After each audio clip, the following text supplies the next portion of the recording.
계속해서 대제사장의 의관에 대해서 살펴보고 있는데요. 이 대제사장의 의관뿐만 아니라 성막에 관한 모든 것, 성막의 외관, 그리고 그 안에 비치하라고 하신 각종 성구와 제사 제도와 그 방식, 그리고 제사장의 의관에 이르기까지 이 모든 것은 모세나 아론의 머리에서 나온 것이 아니고 하나님께서 친히 다 말씀하여 주신 것입니다. 모든 것이 하나님의 계획 속에 하나님의 디자인으로 말미암아 우리에게 주어졌다, 그런 말이죠.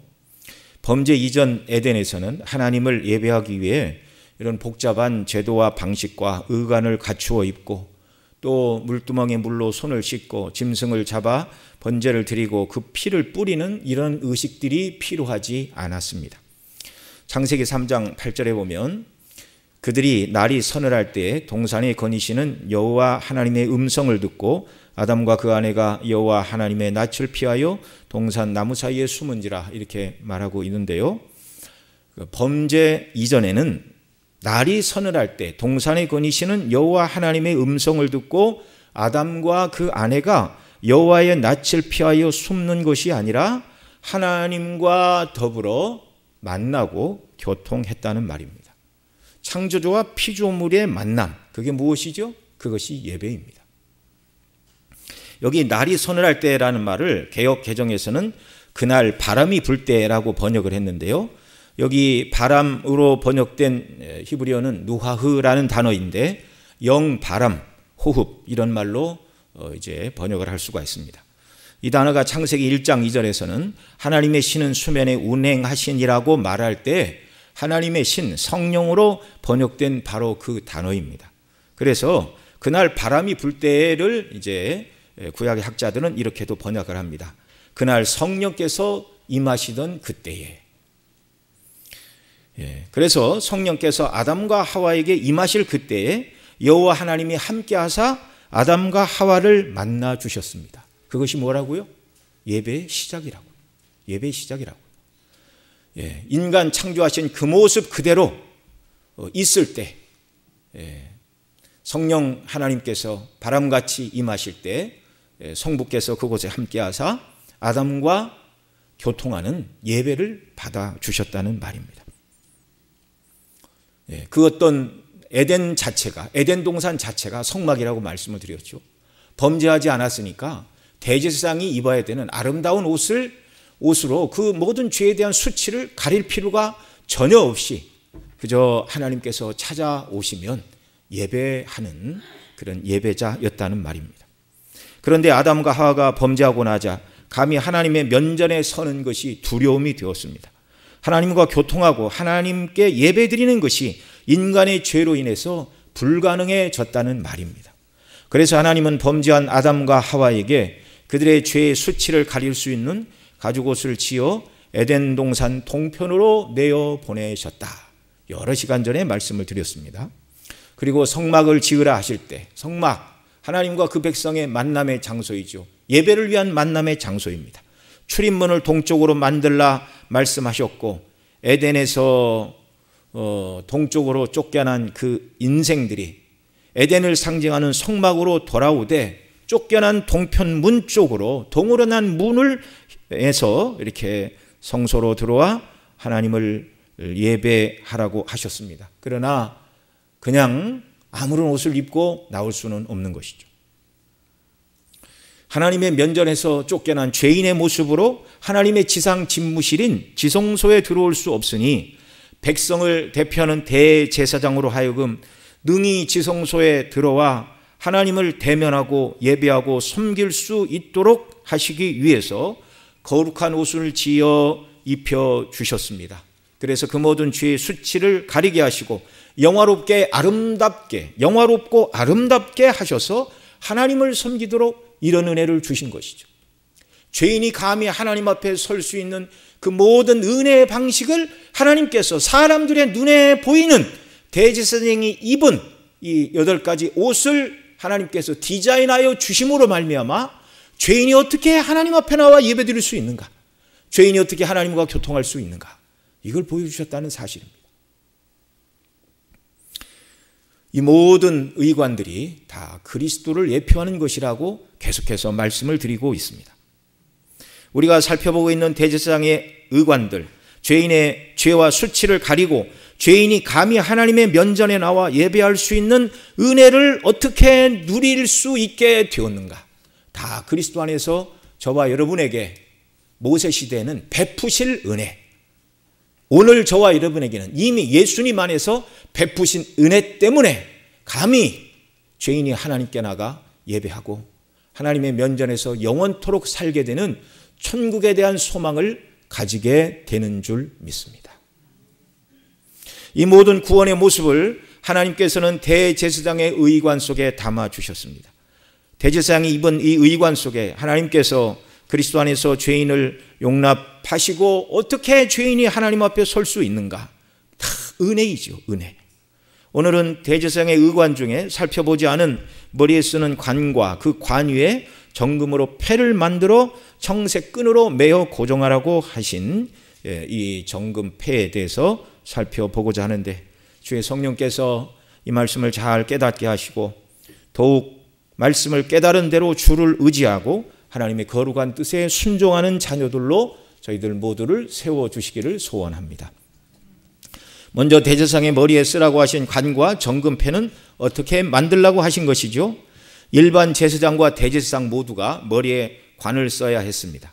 이 머리에 쓰는 관에 대해서는 오늘 본문 뒤에 있는 39절로 40절에서 이렇게 말씀을 하고 있습니다. 같이 읽습니다. 너는 가는 배실로 반포 속옷을 짜고 가는 배실로 관을 만들어 띠를 수놓아 만들지니라. 너는 아론의 아들들을 위하여 속옷을 만들며 그들을 위하여 띠를 만들며 그들을 위하여 관을 만들어서 영화롭고 아름답게 하되. 아멘. 여기 39절과 40절에 관이라는 단어가 두 번 등장을 하죠. 39절에 관이라는 단어는 히브리어로 미츠 네페트라는 말을 사용하였고 40절에 관이라는 말은 미그바우트라는 단어를 사용하였습니다. 문맥상 에봇을 말씀하시는, 에봇은 대제사장만 입었죠. 에봇을 말씀하시는 6절부터 39절까지는 대제사장의 의관을 설명하는 부분으로 볼 수 있습니다. 그렇다면 39절의 관은 아론의 머리에 씌우는 대제사장의 관을 말합니다. 40절에 너는 아론의 아들들을 위하여 이렇게 말씀하고 있죠. 그러니 40절에 말하고 있는 이 관은 아론의 아들들인 일반 제사장들이 머리에 썼던 관을 의미한다, 이렇게 볼 수 있습니다. 39절에 대제사장이 쓰는 관을 미츠 네페트라고 말씀을 드렸는데 이 말의 어원은 감다 두르다 그런 뜻입니다. 40절에 일반 제사장이 쓰는 관은 미그바우트라고 말씀을 드렸는데 이 말의 어원은 작은 동산을 말합니다. 이 두 단어를 연결해서 생각을 해보면 제사장들이 머리에 썼던 관은 둥글게 천을 감아서 작은 동산처럼 머리를 감쌌다, 그런 말이 되겠죠. 대제사장의 경우 39절에서 말한 이 관 미츠 네페트는 그 위에 이제 정금으로 패를 만들어 청색끈으로 고정하라, 이게 이제 일반 제사장과 다른 대제사장의 관에 하나를 덧붙일 것을 말씀하신 것입니다.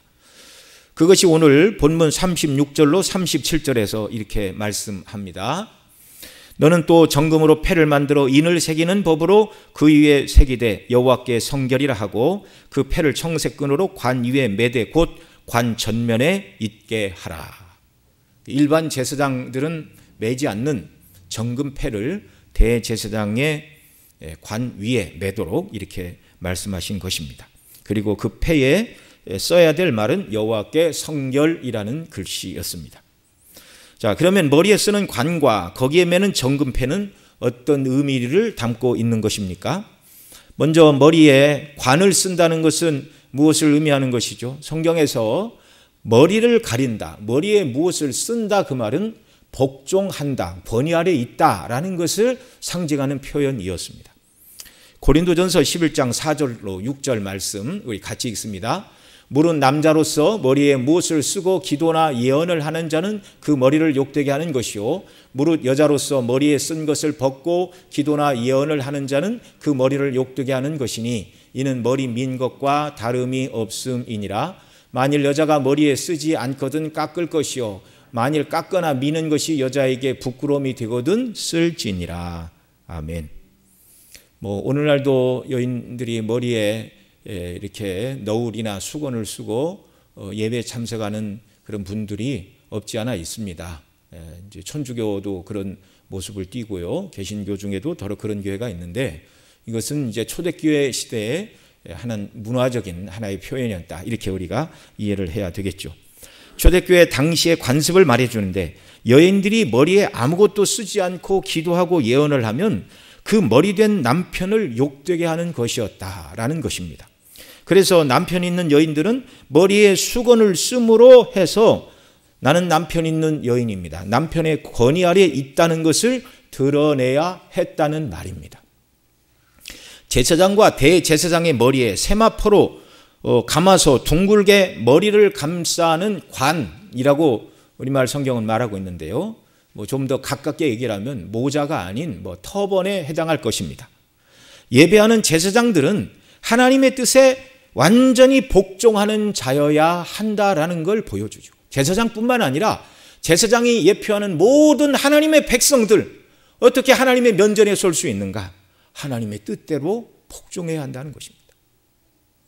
아담처럼 선악을 알게 하는 나무의 실과를 따먹으면 선악을 아는 일에 하나님과 같아지는데 내가 꼭 하나님을 예배하는 위치로 만족을 해야 하는가라는 그런 반역의 생각과 마음, 이걸 다 버려야 되는 것입니다.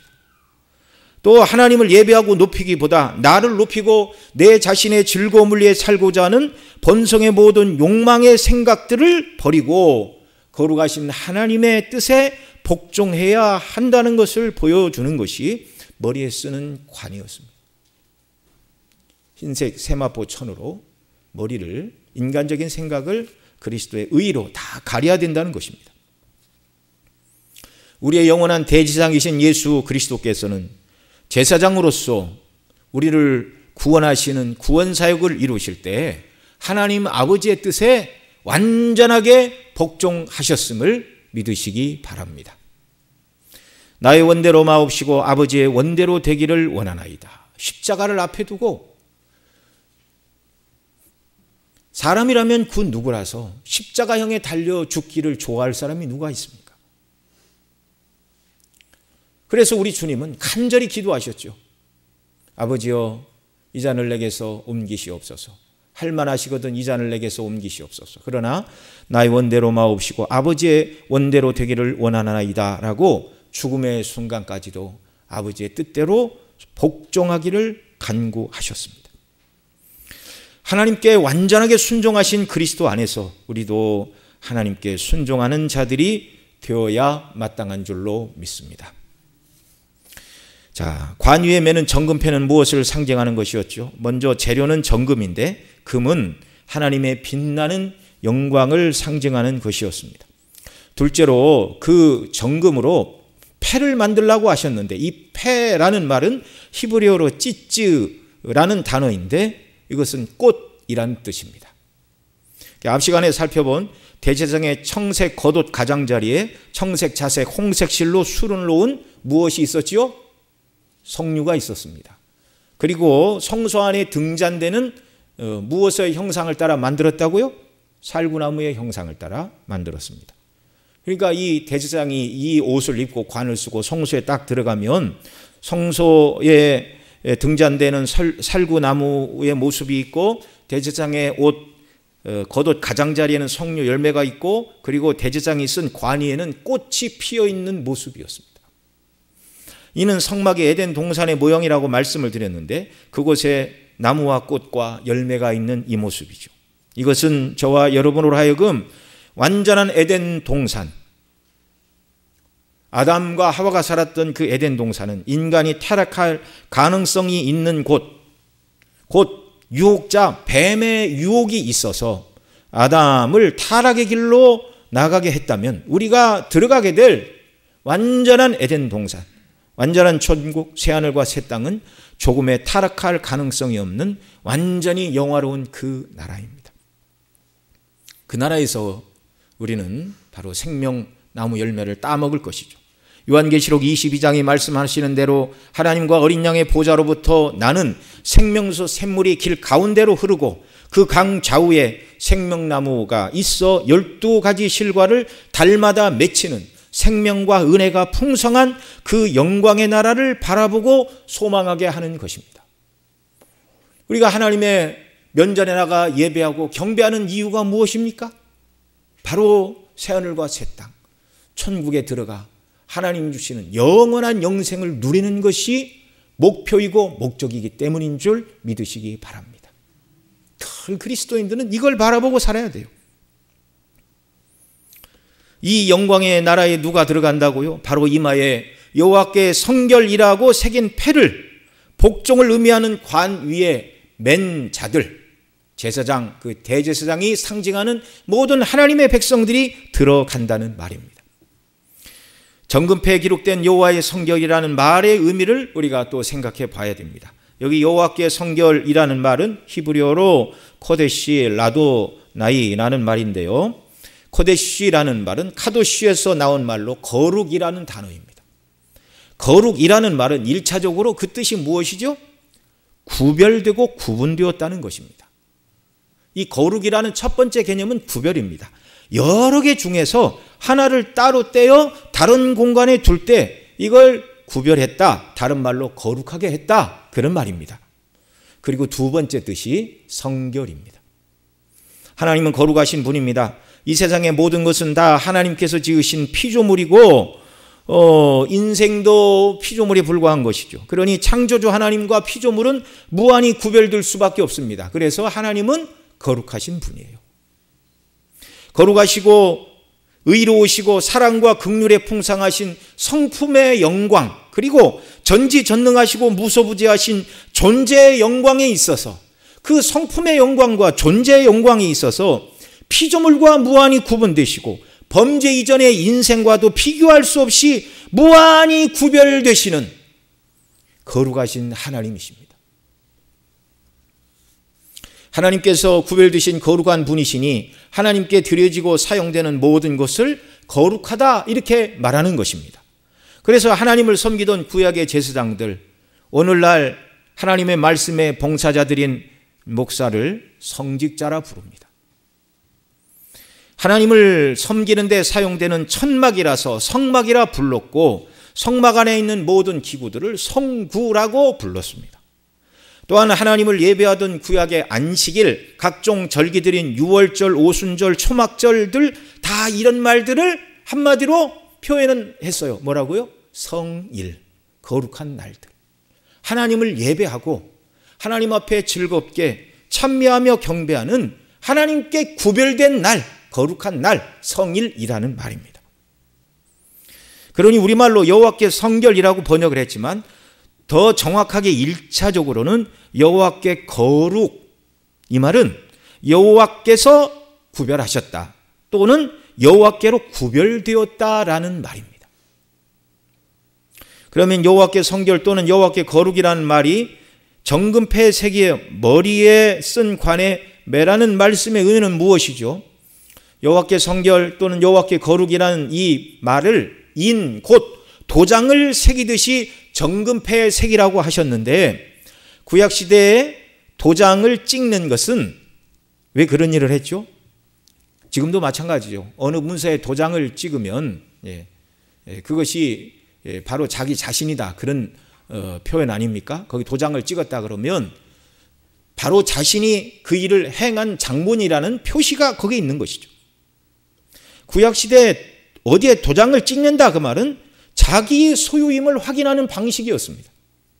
여호와께 거룩이라는 도장이 찍혔다는 말은 하나님께서 자기 것으로 구별하셨다, 구별하여 내 것으로 삼으셨다는 하나님의 것이라는 표시가 바로 여호와께 거룩이라는 도장을 새기는 방식으로 인을 치라는 말입니다. 이것을 성경에서는 이렇게 말합니다. 학개서 2장 23절 같이 읽습니다. 시작. 나 만군의 여호와가 말하노라. 스알디엘의 아들 내 종 스룹바벨아, 나 여호와가 말하노라. 그날에 내가 너를 취하고 너를 인을 삼으리니 이는 내가 너를 택하였음이니라. 만군의 여호와의 말이니라. 아멘. 여기 너로 인을 삼으리니 말씀하시는데 너는 내 소유로 삼겠다, 그 말씀입니다. 여호와께 성결, 곧 여호와께 구별이라고 도장을 새기듯이 정금패에 새기라고 하셨는데, 금은 하나님의 영광을 상징한다고 말씀을 드렸는데요, 그 금으로 만든 패 위에 여호와께 성결, 여호와께 구별이라고 새기라는 말은 하나님께서 자기 것으로 구별하신 영광스러운 자녀들이라는 말입니다. 하나님께서 자기 백성과 자녀로 인친 내 소유라고 도장을 찍으신 영광스러운 하나님의 소유물이라는 말입니다. 그리스도 안에서 저와 여러분 모두도 하나님의 소유임을 확인하는 이인이 처진 자들임을 믿으시기 바랍니다. 사도 바울은 이것을 에베소서 1장 13절 14절에서 이렇게 말씀했어요. 같이 읽습니다. 그 안에서 너희도 진리의 말씀 곧 너희의 구원의 복음을 듣고 그 안에서 또한 믿어 약속의 성령으로 인치심을 받았으니 이는 우리 기업의 보증이 되사 그 얻으신 것을 구속하시고 그의 영광을 찬미하게 하려 하심이니라. 아멘. 또 에베소서 4장 30절에서 또 이렇게 말씀하십니다. 같이 읽습니다. 하나님의 성령을 근심하게 하지 말라. 그 안에서 너희가 구속의 날까지 인치심을 받았느니라. 아멘. 하나님께서 성령으로 저와 여러분 이마에 내 것이라고 도장을 꽝 찍어 놓으셨다는 말입니다. 요한 사도도 우리가 인치심을 받은 하나님의 백성과 자녀임을 요한계시록에서 기록하고 있는데요, 계시록 7장 3절로 4절 말씀 같이 읽습니다. 가로되 우리가 우리 하나님의 종들의 이마에 인치기까지 땅이나 바다나 나무나 해하지 말라 하더라. 내가 인맞은 자의 수를 들으니 이스라엘 자손의 각 지파 중에서 인맞은 자들이 14만 4천이니. 아멘. 여기 구원받은 하나님의 백성의 수가 14만 4천이라고 하시는데 이들 모두에는 뭐가 있다고요? 하나님의 인이 있다고요. 이마에 하나님의 인치심을 받았다고 말합니다. 출애굽기 28장 36절에서 인을 새기는 방법으로 라고 말씀하실 때 인, 곧 도장이라는 말을 히브리어로 호탐이라는 단어를 썼는데요, 구약 성경을 헬라어로 번역한 성경이 있습니다. 이게 뭐라고 그랬죠? 70인역. 네, 이거 기억을 해 놓으시기 바랍니다. 이 70인역에서 바로 이 도장, 인을 스프라기스로 번역을 했습니다. 네, 앞서 제가 읽어드린 에베소서 1장 13절에 성령으로 인치심을 받았다, 에베소 4장 30절 구속의 날까지 인치심을 받았다, 금방 읽어드린 계시록 7장 13절에 이마에 인치기까지에 사용된 이 인, 도장이라는 말이 똑같은 스프라기스라는 단어로 번역이 되었습니다. 만약에 신약 성경도 히브리어로 기록되었다면 똑같은 호탐이라는 단어로 기록을 했겠죠. 구약의 대제사장이 예표하던 모든 하나님의 백성들은 하나님의 것이라는 말이죠. 소와 양들에게 주인이 그 귀나 엉덩이에 그 주인의 이름을 불도장을 찍듯이 하나님은 당신의 백성들의 이마에 하나님께 구별된 자들이라는 도장을 찍어 주셨는데, 여러분 그 예전에 추노라는 TV 드라마를 보셨죠? 노비라는 도장을 이마에 찍었습니다. 평생 낙인입니다. 낙인. 만약에 하나님께서 실질적으로 우리 이마에 하나님의 것이라고 낙인을 찍어 놓으면 미관상 보기가 좋지 않겠죠.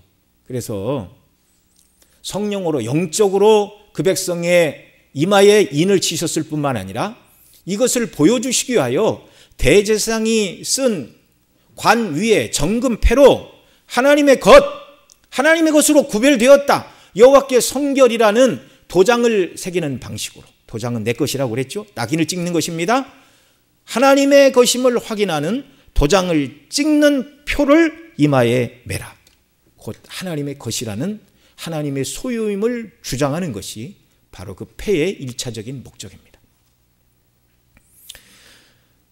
이에 인맞은 14만 4천을 계시록 14장 1절에서 다시 말씀을 해주고 있는데, 또 내가 보니 보라 어린 양이 시온산에 섰고 그와 함께한 14만 4천이 섰는데 그 이마에 어린 양의 이름과 그 아버지의 이름을 쓴 것이 있도다. 이렇게 말하고 있습니다.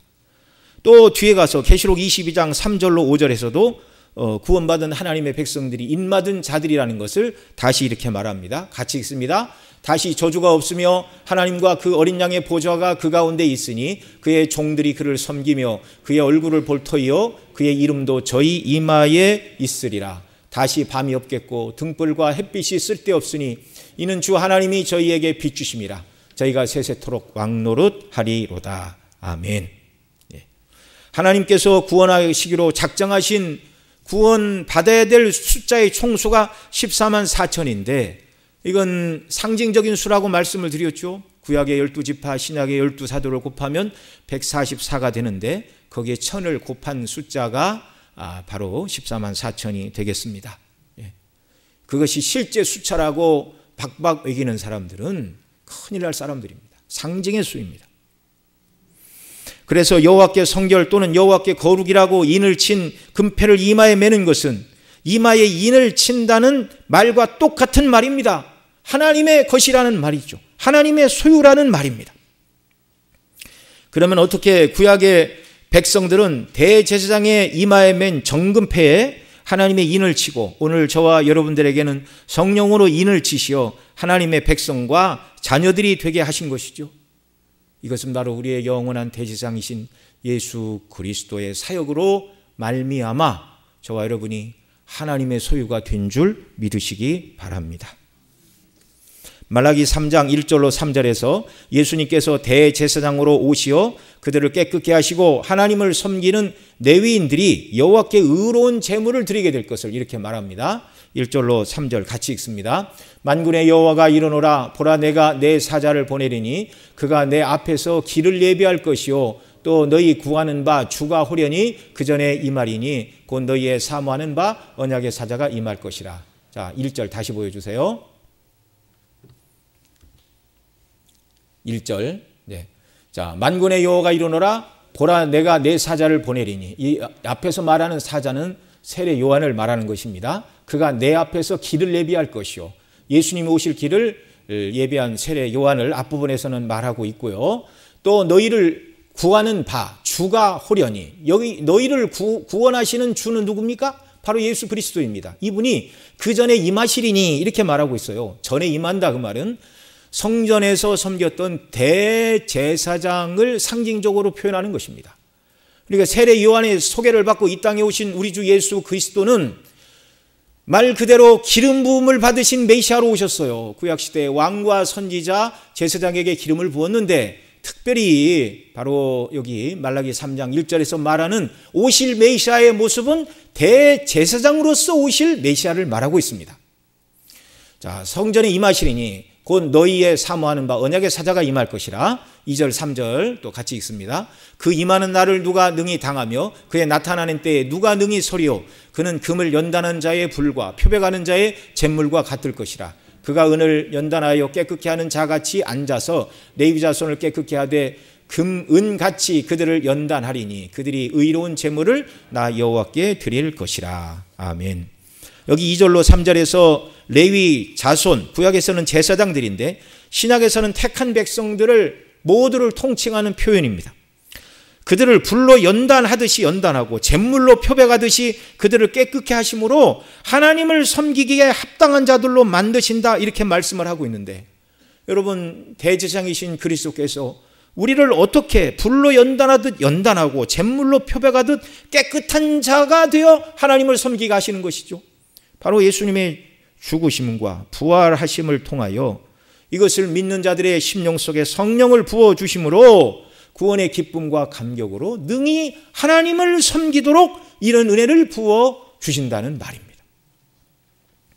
이 일을 이루기 위해서 예수님은 이 땅에 대제사장으로 오셨습니다. 말라기에서는 이런 제사장으로 오실 메시아를 말했다면 이제 신약은 예수님이 그 대제사장의 모습으로 오셨다는 말이죠. 구약의 대제사장은 기름을 부어 세웠듯이 예수님도 성령의 기름 부음을 받으시고 우리의 대제사장으로서 제사장의 위임식을 이를테면 치르셨다, 이렇게 말씀드릴 수 있습니다. 출애굽기 28장 41절에 보면 너는 그것들로 내 형 아론과 그와 함께한 아들들에게 입히고 그들에게 기름을 부어 위임하고, 이렇게 말하고 있죠. 대제사장을 세울 때 어떻게 세운다고요? 기름을 부어 위임하고. 더 자세하게는 이제 제사장의 위임식을 말씀하는 바로 28장 뒤에 29장 4절로 9절에 보면 그들을 회막문에 데리고 가 물로 씻기고 모든 의관을 다 갖추게 하고, 6절로 7절에서 이렇게 말합니다. 같이 읽습니다. 그 머리에 관을 씌우고 그 위에 성패를 더하고 관유를 가져다가 그 머리에 부어 바르고. 28장 29장 모두 제사장을 세우는 방식이 기름을 붓는 것이었습니다. 거룩한 관유를 붓는 것이었습니다. 이 제사장의 머리에 붓는 관유, 곧 기름은 성령을 상징하는 것인데요, 예수님께서 요한에게 물로 세례를 받으실 때 성령이 비둘기같이 예수님에게 임하셨습니다. 예수님께서 요한에게 물로 세례를 받으실 때 죄가 없으신 예수님이 죄인들과 자신을 일치시키시는 그런 일이었죠. 이것은 내가 백성들의 세례를 받음으로 그들의 죄를 짊어지고 그들의 죄를 담당할 그들의 구원의 주라라는 표시입니다. 그런데 요한에게 물로 세례를 받는 그 시간에 성령으로 세례를 받으셨습니다. 성령이 임하심으로 말미암아 예수님이 영원한 대제사장으로서 요단 강가에서 취임식이 있었다, 이렇게 해석을 할 수가 있는 것입니다. 또 여러분, 예수님께서 공생애를 시작하신 나이가 몇 살이었다고 성경이 말하고 있죠? 30세라고 말합니다. 이걸 누가복음 3장 23절에서는 이렇게 말합니다. 예수께서 가르치심을 시작하실 때에 30세쯤 되시니라, 이렇게 말하고 있습니다. 여러분, 왜 예수님이 30세가 되기까지 기다리셨다가 공생애를 시작하신 것이죠? 여러분, 예수님이 지성이 부족합니까? 능력이 부족합니까? 왜 15이나 20, 25세 공적인 사역을 시작하시면 안 되는 특별한 이유라도 있었습니까? 그런 게 없었어요. 이것은 구약의 말씀을 성취하기 위한 방편이었습니다. 민수기 4장 3절에 이렇게 말합니다. 같이 읽습니다. 곧 30세 이상으로 50세까지 회막의 일을 하기 위하여 그 역사에 참가할 만한 모든 자를 계수하라. 회막에서 섬기는 레위인과 제사장들 모두는 나이 30이 되어야 공적인 직무를 시작할 수가 있었습니다. 예수님께서 공생애를 시작하신 30세 나이, 이 나이는 구약의 제사장들이 공식적으로 제사장의 직무를 시작하는 나이였다는 말입니다. 이 땅에 예수님은 메시아 곧 기름 부음을 받은 자로 오시어 요한에게 세례를 받으실 때 메시아로서의 대관식을 가지셨는데, 우리를 위한 왕 선지자로 기름 부음을 받으셨을 뿐만 아니라 우리의 영원한 참 대제사장으로서 기름 부으심 곧 성령의 충만을 받으시고 나이 30이 되셨을 때 우리를 구원하실 대제사장의 사역을 감당하셨다는 말입니다. 예수님의 공생애 기간에 안식일에도 병자를 고치시자 바리새인들이 안식일을 범한 자라고 예수님을 힐난하고 고소하였습니다. 그러나 예수님은 안식일 계명을 어기신 것이 아닙니다. 마태복음 12장 5절에 보면 또 안식일에 제사장들이 성전 안에서 안식일을 범하여도 죄가 없음을 너희가 율법에서 읽지 못하였느냐, 이렇게 물으시는데, 바로 다윗이 배가 고플 때 제사장들만 먹을 수 있던 진설병을 아비아달이 주어서 먹었다, 그렇게 말하면서 또 안식일에 제사장들이 성전 안에서 안식일을 범하여도 죄가 없음을 너희가 율법에서 읽지 못하였느냐, 이렇게 말씀하고 있습니다. 안식일에 백성들 모두가 하나님께 나와 제사하고 예배드리는데 그 일을 대행하는 것이 제사장인데, 제사장이 안식일에 그러니까 난 아무것도 안 하겠다 그러면 어떻게 하나님 앞에 제사를 드립니까? 안식일에 일하지 말라는 건 자기의 유익을 위한 자기의 사업, 자기 비즈니스를 하지 말라는 것이지 하나님을 예배하는 일을 하지 말라는 것이 아니었습니다. 그러니까 제사장들이 성전에서 섬기는 그 일은 하나님을 섬기는 일이지 세상 일이 아니다, 그 말이죠. 또 요한복음 7장 23절에서 모세의 율법을 폐하지 아니하려고 사람이 안식일에도 할례를 받는 일이 있거든 내가 안식일에 사람의 전신을 건전케 한 것으로 너희가 나를 노여워하느냐, 주님이 이렇게 되물으셨습니다. 안식일에 사람들이 성전에 아이들을 데리고 와 제사장에게 할례를 받았다 그 말이죠. 그래도 죄가 되지 않는다는 것입니다. 하나님이 명하신 일을 하는 것이었기 때문에. 그래서 안식일에 대제사장 되신 예수님께서 병자를 고치시고 치료하셔도 그것은 안식일 계명을 어기시는 일이 아니라 도리어 대제사장으로서 안식일에 해야 마땅한 사역을 감당하신 일들이었다는 말입니다. 그리고 우리를 하나님의 거룩한 백성과 자녀로 구별하시기 위하여 주님께서는 완전한 속죄의 제사를 드리셨습니다. 이것을 히브리 10장 18절로 20절에서는 이렇게 말합니다. 같이 읽습니다. 이것을 사하셨은즉 다시 죄를 위하여 제사 드릴 것이 없느니라. 그러므로 형제들아 우리가 예수의 피를 힘입어 성소에 들어갈 담력을 얻었나니 그 같은 그 길은 우리를 위하여 휘장 가운데로 열어놓으신 새롭고 산 길이요 휘장은 곧 저의 육체니라. 아멘. 예수님이 우리를 대속하실 완전한 제물이 되시고 영원한 참 대제사장이 되시사 우리 죄를 속하시는 완전한 제사를 영단번에 하나님 앞에 완전하게 드리셨어요. 하나님 아버지께 우리의 죄값을 하나님 예수님이 완벽하게 조금도 남김없이 100% 다 지불하시고 우리를 하나님의 소유물로 삼아 주신 것입니다.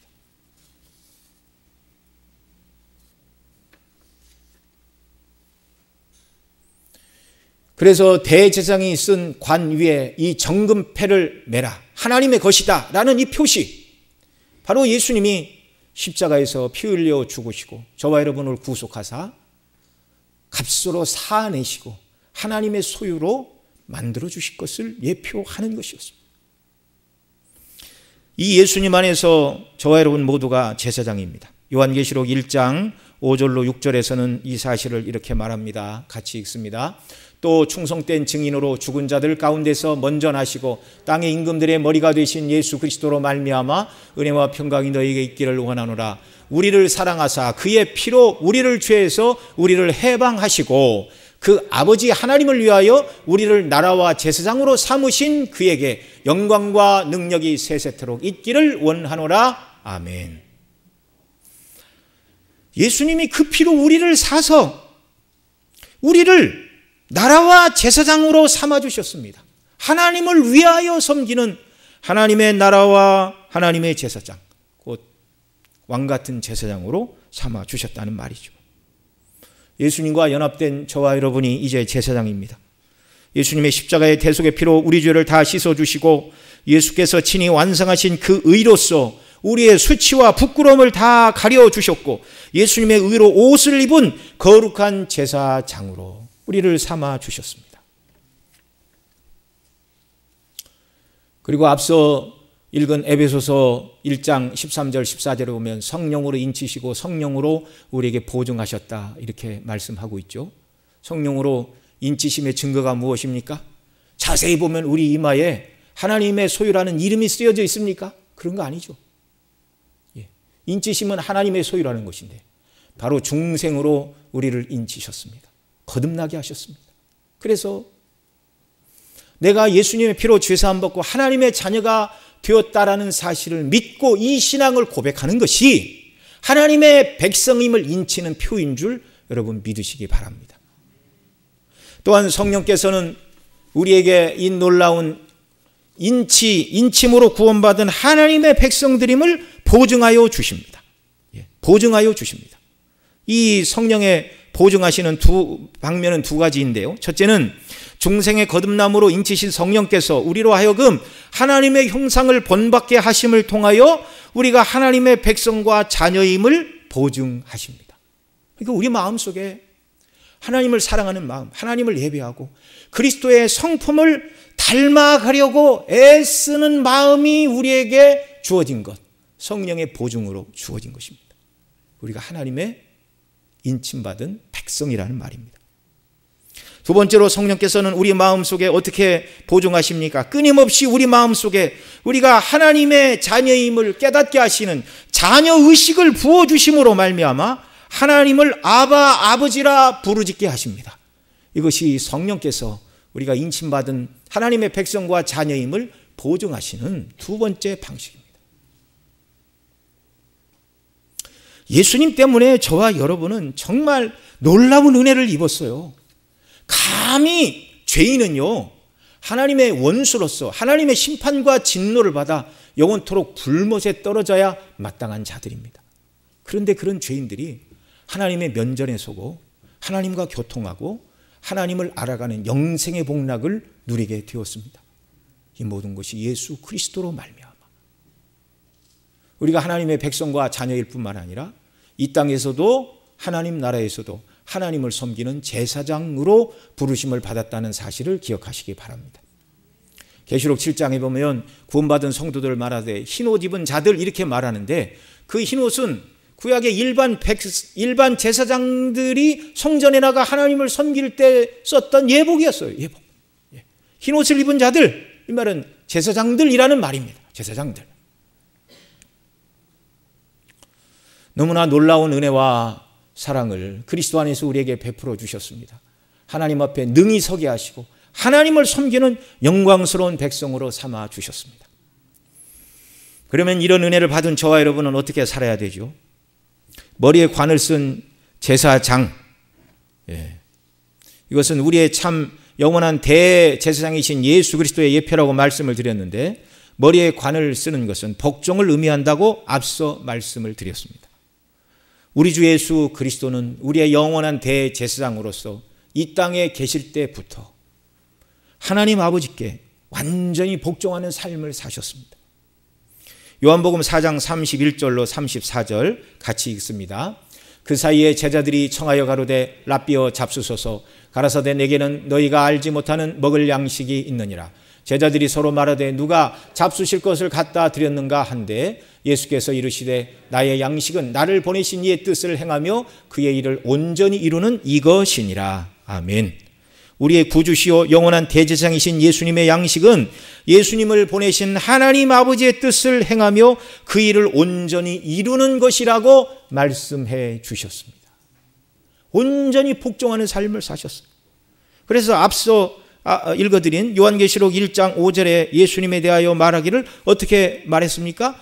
또 충성된 증인으로 죽은 자들 가운데서 먼저 나시고 땅의 임금들의 머리가 되신 예수 그리스도라고 예수님을 소개를 하였는데, 하나님 아버지께서 명하신 일을 위하여 예수님은 죽기까지 순종하시고 그 모든 일을 온전하게 감당하신 충성된 증인이다, 이렇게 말하고 있습니다. 우리말로 충성된 증인이라고 번역을 했는데, 헬라어에서는 이 충성된 증인이라는 말을 호 마루티스 호 피스토스라는 말로 되어 있는데, 그 순교자, 그 신실하신 분, 그런 뜻입니다. 그러니까 충성된 순교자, 순교하심으로 말미암아 신실하심, 충성됨을 증명하신 예수 그리스도, 아버지 하나님의 뜻을 위하여 자기 목숨을 다 내어주시고 거룩하신 아버지의 뜻을 따라 순교하신 분이 예수 그리스도이십니다. 우리가 왜 하나님 아버지의 뜻에 순종하고 예수님처럼 순교하기까지 복종하는 자들이 되어야 마땅한 것이죠? 우리의 대제사장이신 예수 그리스도께서 당신의 보배 피로 우리를 사내시고 거룩한 하나님의 백성과 자녀들, 하나님을 섬기는 제사장들로 삼아 주셨고, 그것을 확증하도록 성령께서 저와 여러분의 이마에 인치신 하나님의 소유이기 때문이라는 것입니다. 여호와께 성결 또는 여호와께 거룩이라는 말이 우리가 성결하고 거룩하게 살아야 구원받는다는 것이 첫 번째 뜻은 아니었습니다. 첫 번째 뜻은 하나님께서 우리를 하나님의 것으로 구별하여 주셨다, 그런 뜻이에요. 어떻게 구별했다고요? 쭉 말씀을 드렸죠. 대제사장인 예수님이 오셔서 완전한 사역을 통하여, 속죄의 사역을 통하여, 완전한 제사를 통하여 저와 여러분의 죄값을 다 치르시고 우리를 사내시어 하나님의 것으로 구별하셨습니다. 세상에서 구분된 자들입니다. 오늘 우리가 왜 주일에 여기 나와 예배를 드리는가? 세상 가운데 아직 구원받지 못한 사람들이 살고 있지만 그 가운데서 하나님께서 그리스도의 피로 값주고 우리를 하나님의 것으로 구별하신 자들이기 때문에 오늘 여기에 모여 하나님을 예배하고 경배하는 것이죠.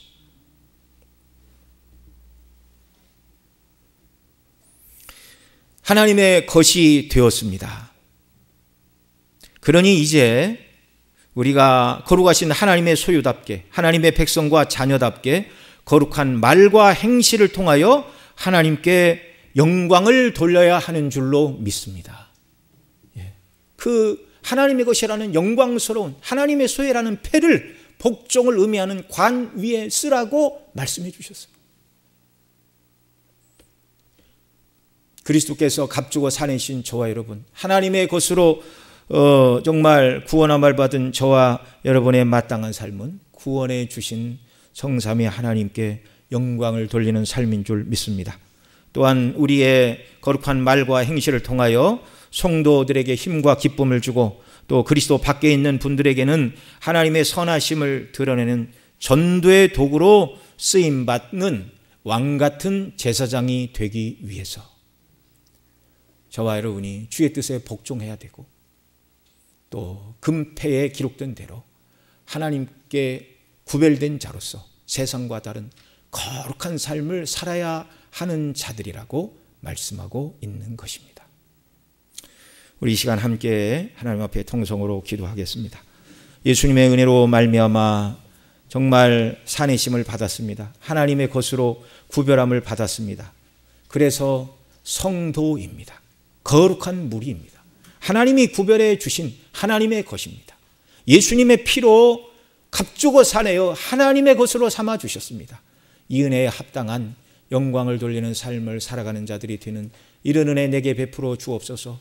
우리를 구원하신 그리스도의 대속의 은혜와 영광을 더 깊이 깨닫고 그 사랑에 감동하여 주의 영광을 위하여 살아가는 삶이 되도록 은혜 더하여 주시기를 원합니다. 간절히 하나님 앞에 기도드리겠습니다.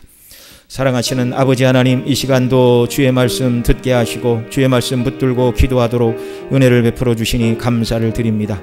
사랑하시는 아버지 하나님, 정말 우리가 하나님 앞에 죄인이라 감히 하나님 앞에 설 수 없는 추악한 죄인, 하나님의 심판과 진노에는 아무것도 기대할 것이 없는 죄인이라는 사실을 고백하지 않을 수 없습니다. 그런데 이런 죄인들을 하나님 앞에 능히 서는 자들로 만들어 주시기 위하여 대제사장 예수 그리스도께서 이 땅에 오시어서 우리를 위한 완전한 속죄의 제사를 이루시고 그 피로 우리를 사안해사 하나님의 것으로 구별하여 주셨습니다. 성령께서 인치셨습니다. 성령께서 보증하여 주십니다. 이 놀라운 은혜를 우리에게 베풀어 주시니 감사와 찬송과 영광과 존귀를 아버지께 돌려드리지 않을 수 없나이다. 주여 은혜를 베풀어 주시옵소서.